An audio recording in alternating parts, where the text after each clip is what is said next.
I'm Danny Yount. I'm a title designer, and I work at Prologue Films.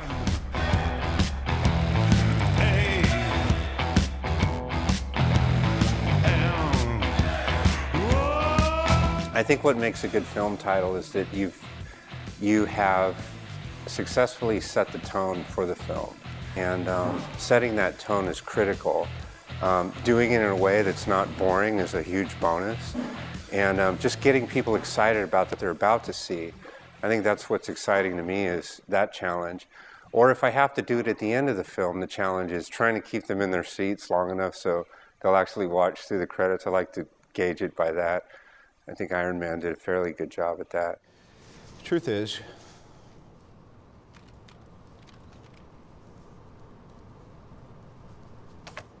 I am Iron Man.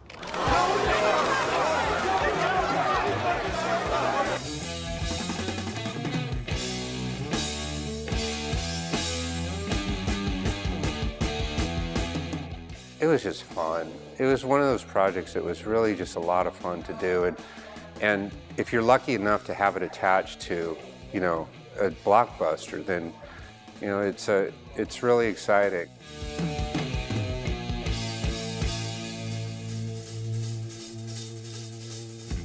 I was kind of a retro gamer kid before a lot of video games came out, and I played a lot of those things with just quarters and the arcades and all that.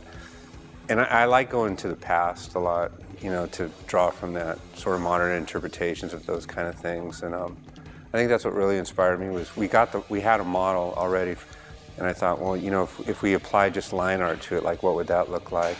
But also, I wanted it to feel like sort of a military war kind of simulation. You know, I think that's what sort of the first round of tests is what I was trying to do. But there's a lot of other influences that played into that. I like laser tag, the games that I had mentioned, and just that whole kind of neonish kind of look I thought was sort of fun.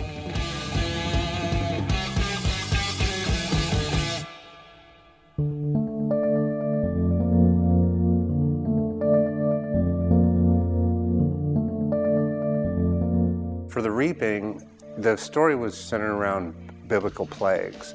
So I thought it might be good to do, like, you know, what if the scientists, what are they looking at when they're peering through a microscope and trying to understand some of these things that are occurring and doing their own research? But then within that, I tried to construct this sort of creepy visual language.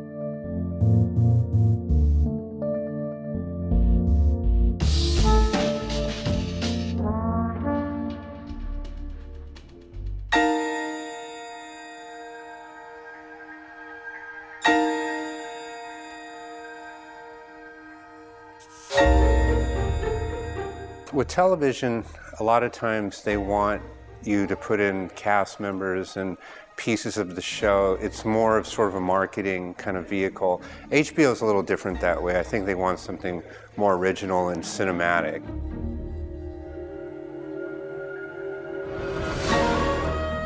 We had really good music from Thomas Newman. You know, that ding, ding, ding, ding, ding. That sound was kind of like someone working, you know, like they're trying to figure out how, you know, what they were going to do throughout the day, and death. You know, like maybe it isn't such a negative thing, like the parting of the hands. It's just kind of like when we die, yes, we leave this earth, but the loved ones that are here are letting go of those people too. You know, we kind of have to allow that to happen.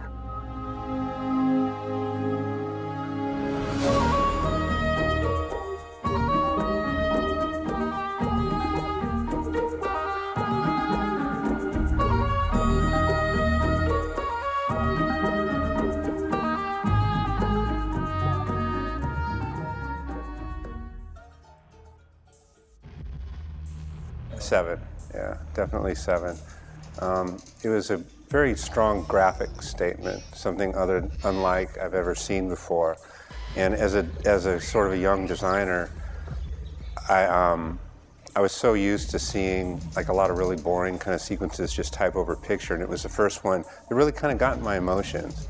There was a lot of strong visual language going on culturally, like with some of the stuff that David Garson was doing, and then later that The Attic was doing. And I think Kyle was the first one not only to understand it within the context of film, but to use that as a very powerful device to get into the mind of the serial killer. So I think today it's still one of the best titles ever done.